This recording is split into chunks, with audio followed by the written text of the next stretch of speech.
बिस्मिल्लाहिर्रहमानिर्रहीम। अस्सलाम वालेकुम दोस्तों, आज की हमारी रेसिपी है वो है चिकन कढ़ाई। रेस्टोरेंट स्टाइल, अर्जेंट मेहमान आ जाएं, रेस्टोरेंट वाली कढ़ाई आप उसको कैसे खिला सकते हैं। तो चलो शुरू करते हैं। सबसे पहले आपने घी लेना है। घी में आपने नमक डाल देना है। चिकन को आप 20-25 मिनट धो के पहले छाननी में रख दें, उसका पानी अच्छे से निकल जाए। इसके बाद चिकन डाल देना है। चिकन आपका फ्रेश होना चाहिए, फ्रीज चिकन नहीं चलेगा, छोटा होना चाहिए। अच्छे से इसको मैं छाननी में रख दिया था आधे घंटे के लिए। उसके बाद नमक डाला, इसमें इसको फ्राई करेंगे। चिकन को आपने अच्छे से फ्राई करना है। जब चिकन आपका अच्छे से फ्राई हो जाए उसके बाद आपने दिल खोल करना टमाटर डालने हैं। टमाटर की कंजूसी इस कढ़ाई में नहीं करनी, ठीक है। टमाटर डालने के बाद इसमें कुछ मिसाले ऐड करेंगे। वो कौन कौन से?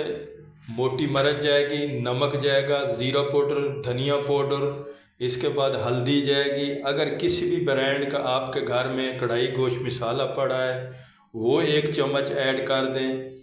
उसको ऐड करने के बाद इसको आपने अच्छे से मिक्स करना है, ठीक है।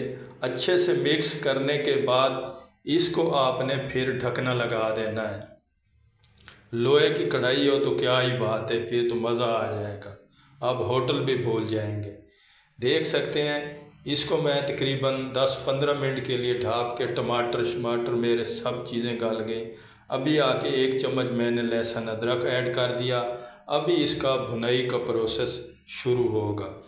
इसमें भुनाई की कंजूसी नहीं करनी, जितनी इसकी आप भुनाई करेंगे ये कढ़ाई उतनी मज़ेदार बनेगी। आप कढ़ाई में भुनाई नहीं करते, ठीक है, बहुत कम करते हैं। इस वजह से आप होटल वाली कढ़ाई नहीं बना सकते, ठीक है। इसकी मैं अच्छे से भुनाई कर दूंगा। जब इसकी अच्छे से भुनाई हो जाए इसके बाद थोड़ी सी मैं काली मिर्च, गरम मसाला ऐड कर दिए एंड पे। देख सकते हैं मैंने सब्ज़ मिर्च ऐड कर दिए, काट के भी डाल सकते हैं। आपकी चिकन कढ़ाई मज़ेदार रेस्टोरेंट स्टाइल तैयार है। देख सकते हैं कितना सा टाइम लगा है। अभी मैंने धनिया ऐड कर दिया है। मज़ेदार सी कढ़ाई आपकी तैयार है। उम्मीद करता हूँ रेसिपी आपको अच्छी लगी है। चैनल सब्सक्राइब करें, लाइक करें, शेयर करें। मुझे दें इजाज़त, अपनी दुआओं में याद रखना। अल्लाह हाफ़िज़।